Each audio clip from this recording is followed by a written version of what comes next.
Hi friends, welcome to YOYO TV. ఒకప్పుడు మన భారతదేశం అత్యంత ధనిక దేశం. వజ్రాలు రాసులు పోసి అమ్మిన వైభోగం మనది. మన భారతదేశాన్ని హిందూ ముస్లిం రాజులు పాలిస్తున్న రోజుల్లో ఆంగ్లేయుల దాడి నుంచి తప్పించుకోవడానికి ఆ సంపదనంతా ఆలయాల్లోనూ కోటల్లో ఉండే నేలమాలిగల్లో దాచేవారట.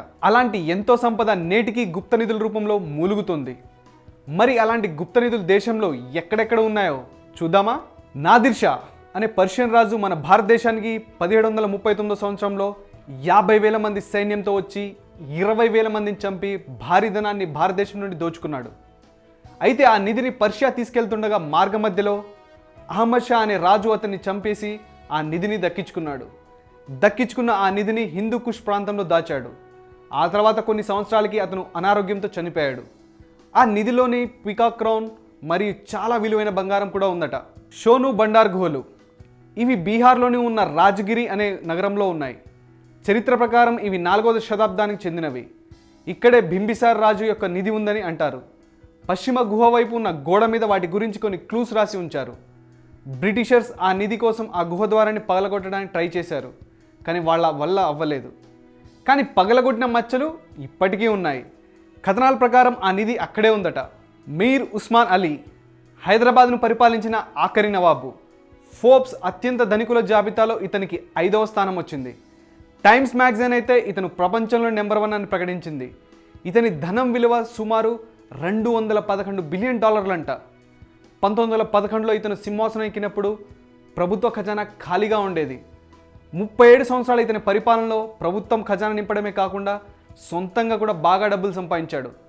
ఇతని వ్యక్తిగత ఖజానా కింగ్ కోటి భూగర్భాల్లో దాచి ఉంచాడని చెబుతూ ఉంటారు. ఖజానాలోని ఎన్నో నగలు వజ్రాలు ఉన్నాయంట. అనంత పద్మనాభ స్వామి టెంపుల్ కేరళలోని తిరువనంతపురంలో ఉంది. ఈ ఆలయ భూగర్భంలో ఉన్న 6 గదుల్లో 2 గదుల్ని కొన్ని వందల సంవత్సరాల పాటు తెరవలేదు.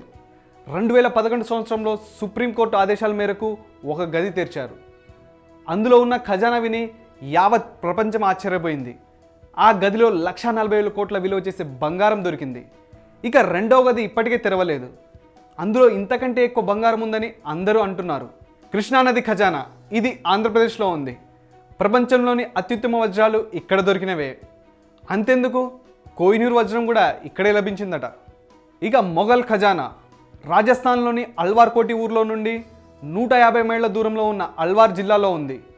మొఘల్ చక్రవర్తి అయిన జహంగీర్ ఇక్కడ ఖజానాను దాచి ఉంటాడని అందరూ అంటుంటారు. ఇక మాన్సింగ్ ఖజానా జైపూర్లో ఉంది.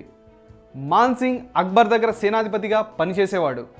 కథనాల ప్రకారం ఆఫ్ఘాన్ని ఆక్రమించుకొని వచ్చిన తర్వాత అక్కడి నుండి పట్టుకొచ్చిన ఖజానాని అక్బర్కి తెలియకుండా కోట భూగర్భాల్లో దాచి ఉంచాడని అంటారు. ప్రధానమంత్రి ఇందిరాగాంధీ ఎమర్జెన్సీ టైంలో ఆ ఖజానాని వెతకమని ఆర్డర్స్ ఇచ్చారు. అఫీషియల్ రిపోర్ట్స్ ప్రకారం అక్కడ వెతికినా ఏమీ దొరకలేదు. కానీ ఢిల్లీ జైపూర్ రోడ్ని బ్లాక్ చేసి మిలిటరీ వాహనాల్లో ఖజానా తరలించారని అపోజిషన్ పార్టీలు ఆరోపణలు చేశాయి. ఇందులో ఎంత నిజమో మనకు తెలియదు, కానీ ఒకవేళ ఆ ప్రభుత్వ ఖజానా ప్రభుత్వానికి దొరకకపోతే ఖచ్చితంగా ఆ కోటలోనే ఉండే అవకాశం ఉంది. చార్మినార్ సొరంగం చార్మినార్ నుంచి గోల్కొండ కనెక్ట్ అయ్యే సొరంగం ఇది. ఈ సొరంగం కుతుబ్ షా కట్టించారట. అత్యవసరాల్లో సురక్షితంగా బయటపడవచ్చని ఈ సొరంగంలోని గదుల్లో ఖజానా ఉందని చాలామంది నమ్ముతారు. గ్రోస్వెనర్ నౌక ఈస్ట్ ఇండియా కంపెనీకి చెందిన ఈ నౌక మద్రాస్ నుండి ఇంగ్లాండ్కి వెళ్తుండగా సౌత్ ఆఫ్రికా సమీపంలో ఇది కనిపించకుండా పోయింది. ఈ నౌకలో 26 లక్షల బంగారు కాయిన్స్ మరియు బంగారు కడ్డీలు, 19 బాక్సుల వజ్రాలు, ఇంకా ఎన్నో అత్యంత విలువైన వస్తువులు ఉన్నాయంట. తరువాత ఈ నౌక యొక్క శిథిలాలను కనుక్కున్నారు. అక్కడ వాళ్ళకి కొంచెం బంగారమే దొరికిందట. ఓకే ఫ్రెండ్స్, మరో ఇంట్రెస్టింగ్ టాపిక్తో మళ్ళీ కలుద్దాం. ఈ స్టోరీ కనుక మీకు నచ్చినట్టయితే యోయో టీవీకి సబ్స్క్రైబ్ అవ్వండి, లైక్ చేయండి, షేర్ చేయండి అండ్ సబ్స్క్రైబ్ అవ్వండి. This is Shyam signing off.